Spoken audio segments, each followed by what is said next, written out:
sebuah piranti, HP, tablet, laptop ataupun komputer dihidupkan sampai bisa dipakai, ya. Yang ketiga, siswa dapat memahami prosedur mematikan laptop atau komputer dengan benar.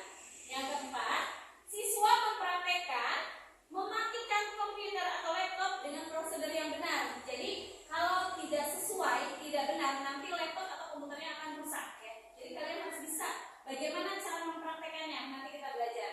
Oke, yang terakhir, siswa dapat menjelaskan macam-macam interaksi dengan antarmuka standar sebagai piranti, ya. Jadi nanti kalian harus bisa menjelaskan fungsi dan juga alat perangkat keras, ya. Selanjutnya, tolong perhatikan video pembelajaran ini. Sebentar ya, saya hapus dulu.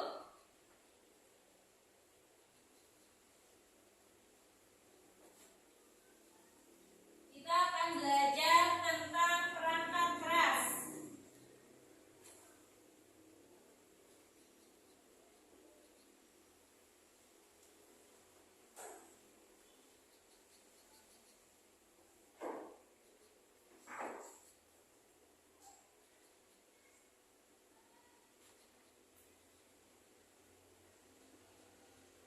Oke, tolong simak ya. Assalamualaikum warahmatullahi wabarakatuh. Hello my student. Miss Rina mau memaparkan materi informatika kelas 7. Disimak ya. Ada beberapa tujuan pembelajaran Yang barusan saya jelaskan ya. informatika. Kalian bisa memahami dan juga mempraktekkan. Dari belajar informatika, kita dapat membantu mengembangkan konsep-konsep dasar keterampilan praktis dalam menggunakan teknologi. Nah, ada yang tahu apa ini? Kalian mungkin akan berpikir game, nah permainan ya. Tapi ini adalah seperangkat komputer. Nah, jadi apa sih komputer itu? Ada yang tahu? Komputer berasal dari bahasa Inggris, yaitu komputer artinya menghitung, di mana pengertian komputer adalah sebuah alat di mana komputer memiliki akses, ya, yaitu seperti data masukan atau input, memproses data, memproduksi data pengeluaran atau output, dan juga menyimpan sekunder atau secondary storage. Kalian juga harus mengetahui perangkat keras atau hardware seperti contoh komputer bersama CPU-nya, laptop, handphone, dan juga tablet.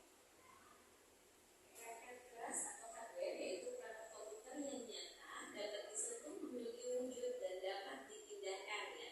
Ada perangkat input, output, dan proses juga untuk menyimpan. Contoh alat input device seperti mouse berfungsi membantu penggunaan komputer untuk mengarahkan kursor atau panah pada sistem operasi Windows. Keyboard berfungsi sebagai kontrol untuk menjalankan program dan melakukan berbagai tindakan. Scanner berfungsi untuk memindai dokumen fisik dan mengubahnya menjadi dokumen digital. Mikrofon berguna untuk membuat suara yang berintensitas rendah menjadi lebih keras. Trackpad yaitu bantalan atau alat sentuh berfungsi untuk menunjuk permukaan khusus. Touchscreen berfungsi media input untuk menerima masukan dari pengguna sekaligus media output. Dan stylus pen untuk berinteraksi dengan layar sentuh. Itu ya, merupakan Contoh alat output device seperti monitor, fungsinya menampilkan gambar atau objek yang telah diolah dalam proses komputasi. Printer, kata printer dari bahasa Inggris artinya alat pencetak, fungsinya menyajikan tulisan atau gambar ke media seperti kertas dalam berbagai ukuran. Speaker, fungsinya sebagai alat untuk mengubah gelombang listrik dari perangkat pengguna suara. HP, melakukan pengiriman dan penerimaan SMS, baik panggilan atau penerimaan. Earphone, mengubah energi listrik menjadi gelombang suara. Proyektor berfungsi untuk menampilkan objek data berupa teks, gambar, atau video yang ada di dalam komputer atau laptop pada sebuah layar inti. sama seperti yang di depan ya. Bisa lihat ya, itu adalah proyektor.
juga input-output device. Saya dapat simpulkan yaitu perangkat keras atau hardware, yaitu perangkat komputer yang nyata, dapat disentuh, memiliki wujud, dan dapat dipindahkan, yang berguna sebagai perangkat masukan atau input, pengeluaran, output, pemrosesan atau prosesor, dan menyimpan storage. Perangkat keras terdiri dari alat masukan input device, alat output device, peranti penyimpanan atau secondary storage, dan peranti lainnya. Teknologi yang semakin maju dan kita bisa mendapatkan informasi dari berbagai macam media teknologi, baik itu komputer, laptop, HP, dan tablet, di mana teknologi membantu manusia dalam hal membuat, mengubah, menyimpan, mengkomunikasikan, dan atau menyebarkan informasi. Proses data atau mentransfer data dari perangkat satu ke perangkat lainnya harus kita pandai-pandai dalam penggunaannya. Terima kasih.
aja, tapi nggak tahu nggak ada tulisannya ya. Ini apa, ini mouse, ini stylus pen, ini touchscreen, microphone, trackpad, oke, proyektor, and then speaker, earphone, monitor.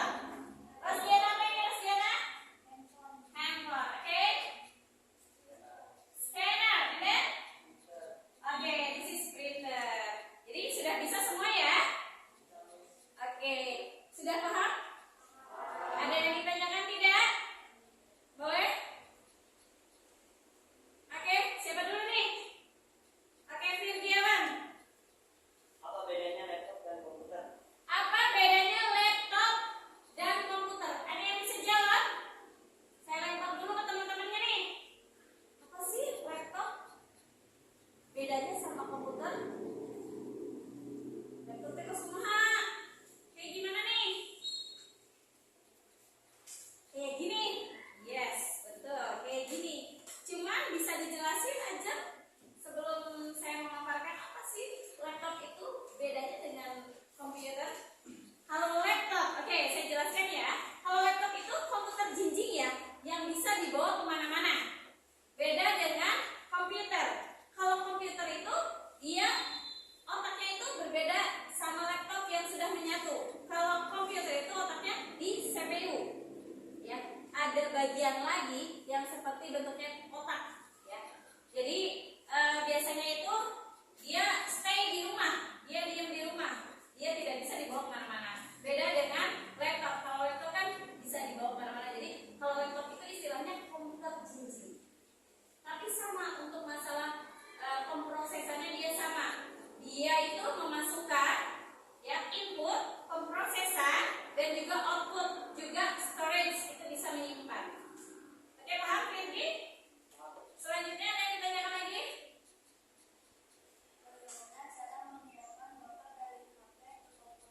Oke, bagaimana cara memindahkan foto di HP ke komputer? Nah, kalian kan suka selfie nih. Atau nggak foto keluarga ya? Cetrek. Terus pengen dipajang nih di rumah. Otomatis harus dicetak. Gimana caranya biasanya kalau mau dicetak? Di print. Di print sendiri boleh, datang ke fotokopian juga boleh. Ya kan? Tapi gimana sih caranya bisa ujung-ujung ada di komputer atau di laptop? Melalui WhatsApp, pintar. Ya, berbagai cara. Ya, melalui WhatsApp, Bluetooth atau Wi-Fi. Itu dinamakan dikirim ya. Biasanya apa sih namanya? Kalau dikirim, Pak, ke fotokopian tuh kamu datang. Pak, saya mau cetak foto keluarga saya. Kirim aja, Neng. Misalkan gitu kan? Nah, itu teh apa sih namanya? Istilahnya dengan apa? Selain mencetak foto atau kayak saya nih, saya nge-print ini. Berarti dari HP saya, terus tiba-tiba saya print di kantor. Itu gimana dulu prosesnya? Ayo. Dikirim, iya. Memang dikirim, tapi ada istilah transfer data, baik transfer foto ataupun transfer file. File itu apa? Data. Jadi gimana caranya? Sok, Neng, kirim aja ke Wi-Fi atau ke WhatsApp saya, nanti saya cetak. Itu dinamakan dengan transfer data. Oke, paham? Oke, selanjutnya satu kali lagi pertanyaan. Ada yang ditanyakan? Oke, Bintang. Iya, kenapa? Teknologi bisa membantu manusia dalam kehidupan, maksudnya? Kira-kira bisa nggak ya? Teknologi bisa membantu kita dalam kehidupan? Siapa? Bisa katanya Bintang. Gimana caranya? Kalian berada di dunia modern, tidak seperti zaman dulu, zaman batu yang untuk berkabar aja kalian harus pergi jauh, ya kan?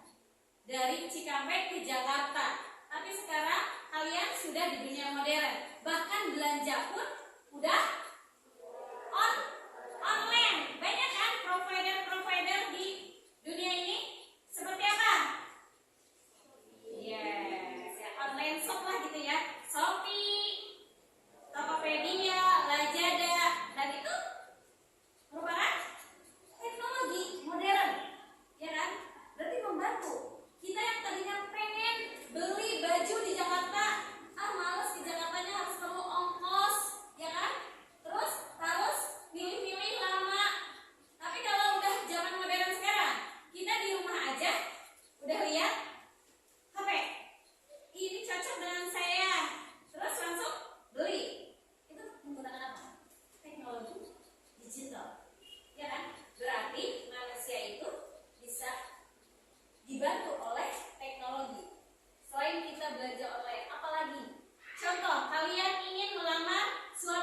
pekerjaan ke perusahaan internasional.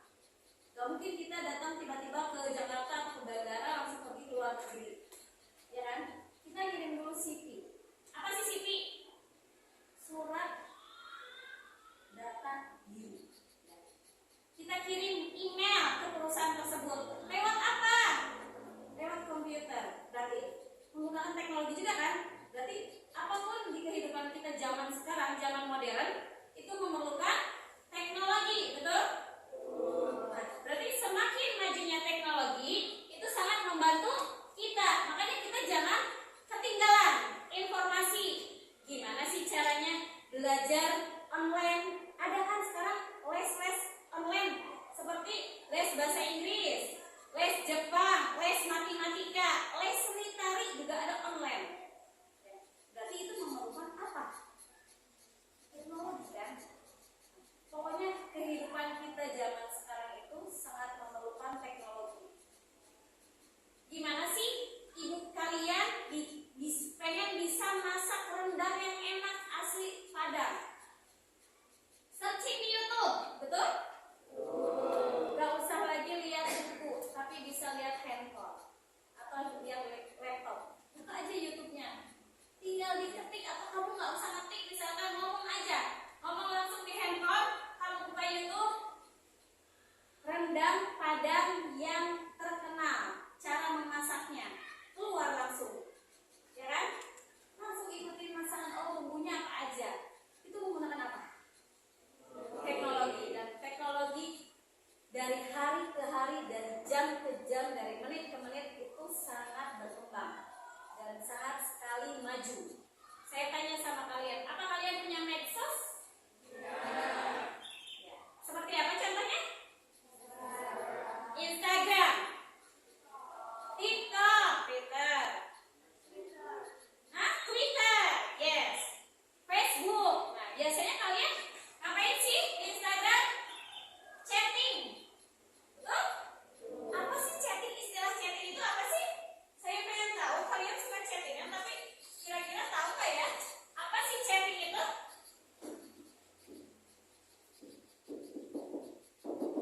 Apa sih chatting? Ih, kalian cuma buka HP, cuma bilang apa nih? Apa kabar? Udah makan belum ya? Ayo. Atau kamu udah tidur belum? Mau kerja kelompok bareng aku nggak? Apa sih? Barusan saya apa? Ngobrol, yes.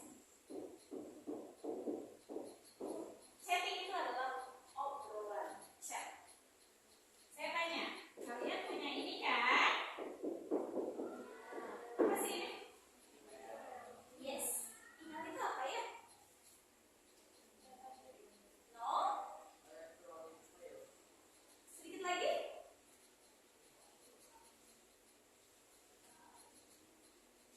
Surat. Nah, surat elektronik disebut dengan email. Jadi hidup kita itu memerlukan teknologi, ya. Jadi apa yang kamu tanyakan tentang barusan teknologi itu mempengaruhi kehidupan kita? Jawabannya yes, betul. Sangat mempengaruhi di berbagai bidang. Bidang apa aja? Bidang sosial, bidang pendidikan. Kita bisa les online, matematika seperti anak saya les bahasa Inggris, les Jepang itu udah online. Ya. Terus bidang apa lagi? Bidang kuliner, ya kan? Pengen surabi dengklok. Alamat kita mau searching, gimana sih alamatnya? Kamu pengen jalan-jalan, termasuk wisata. Pesan tiket di mana? Nah, Traveloka. Berarti menggunakan apa? Berarti semua kayaknya setiap langkah kita itu udah dipengaruhi dengan teknologi.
bagaimana? Coba praktekkan bagaimana menyalakan. Ya, menyalakan dengan prosedur yang benar. Coba ada tombol on, power. Yes. Bisa? Nyala? Nah, sudah nyala berarti tahu bagaimana menyalakan. Nah, sekarang cara mematikan. Jangan ditutup ataupun jangan tekan tombol power, tapi cari tombol stop. Ini pakai trackpad. Nah, tadi kan kamu udah tahu trackpad itu apa. Nah, di sini. Oke, ada tulisan mematikan. Oke, mati ya. Berarti udah tahu ya bagaimana cara menyalakan dan mematikan laptop. Oke, selanjutnya kelompok 2. Silakan dibuka. Gak usah takut. Nah, bagaimana menyalakannya? Coba klik, pijit tombol power. Yes, ini. Nyala nggak? Oke, sekarang matiinnya jangan pijit yang ini lagi. Cari. Nah, pakai trackpad. Ini trackpad. Kamu di sini. Cari sayang. Cepat ke bawah kursornya. Oke, klik. Ada matikan? Oke, mati ya? Bisa ya? Oke, selanjutnya kelompok 3, silakan dibuka. Dibuka sayang. Oke, coba hidupkan pakai tombol power. Nah, nyala nggak? Nah, kalau dimatiin nggak boleh langsung dimati. Ditutup. Itu akan merusak laptop. Caranya, kamu pakai trackpad, cari tombol power yang di bawah. Oke, ada tulisan matikan? Oke, mati nggak? Oke, kelompok 3 sudah bisa. Selanjutnya kelompok 4. Silakan dibuka.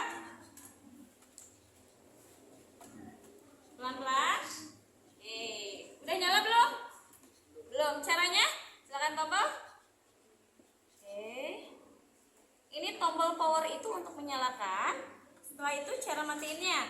Kamu pakai trackpad. Cari. Yang di bawah.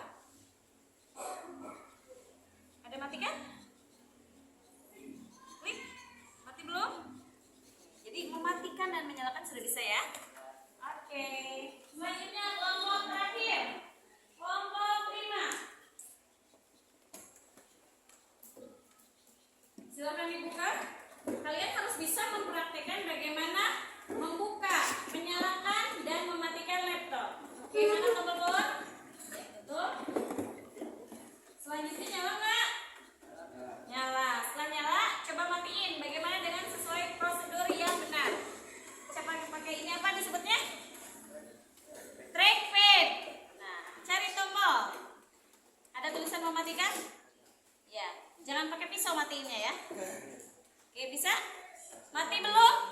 Berarti kalian sudah bisa operasi menyalakan dan mematikan laptop sesuai dengan prosedur yang benar. Jangan langsung udah dinyalain tutup aja. Itu akan merusak laptop. Jadi nanti fungsi laptopnya tidak akan bisa berfungsi dengan baik lagi. Kan kalau kita sesuai dengan prosedur bisa difungsikan dengan baik. Oke, setelah itu kalian kan sudah dibuat kelompok. Saya akan membagikan tugas kelompok. Kelompok 1 tolong dikerjakan bareng-bareng ya. Kelompok 2, kelompok 3, kelompok 4, kelompok 5. Oke, silakan dibuat ya. Dijawab pertanyaan yang saya kasih barusan.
paham. Materi hari ini cukup sekian ya. Dari kalian, apakah ada yang ingin menyimpulkan dari materi informatika? Oke, silakan belajar. Tolong. Setelah saya mempelajari informatika, saya jadi tahu kalau informatika itu menyeluruh dan menuntut kita harus melek teknologi. Nah, dari kesimpulan pelajar, kita itu harus melek teknologi, ya, karena dunia itu semakin maju. Jangan sampai tertinggal. Kalau tertinggal, ya udah kita nggak bisa ngapa-ngapain. Informasi yang kita dapat pun tidak akan ada. Ya, bagaimana kita menggunakan alat-alat teknologi, baik itu HP ataupun laptop, komputer, dan juga alat-alat yang lainnya. Ya, alat teknologi itu sangat berguna bagi kita. Ya, baik itu kita mulai dari sekolah, di rumah, ataupun di perjalanan. Ya, contoh HP ya. HP kan biasanya di rumah juga suka pakai. Di sekolah ketika gurunya menyuruh bawa HP, silakan bawa HP masing-masing berkelompok. Nah, itu juga digunakan ya, digunakan dalam dunia pendidikan. Jadi kita sebagai murid yang terdepan harus benar-benar melek teknologi. Kenapa? Makanya ada mata pelajaran informatika. Nah, di situ kita akan belajar tentang teknologi. Ya, jangan sampai kita benar-benar nggak tahu apa-apa. Sedangkan televisi juga akan memberikan informasi. Ya, di rumah kalian mungkin ada ya TV ya. Nah, jadi setiap teknologi yang semakin hari semakin berkembang, mulai dari ilmu pengetahuan, mulai dari dunia pendidikan, mulai dari fashion, itu semakin berkembang dan kita harus tahu informasi. Informasinya dapat dari mana? Dari alat teknologi. Apa aja yang ada di situ? Aplikasi-aplikasi media sosial, baik itu WhatsApp, Instagram, Facebook, Twitter, apalagi banyak ya. Jadi kita jangan sampai terbelakang, dan saya harap kalian dalam menggunakan alat teknologi juga harus benar-benar difungsikan dengan sesuai prosedur. Jangan disalahgunakan.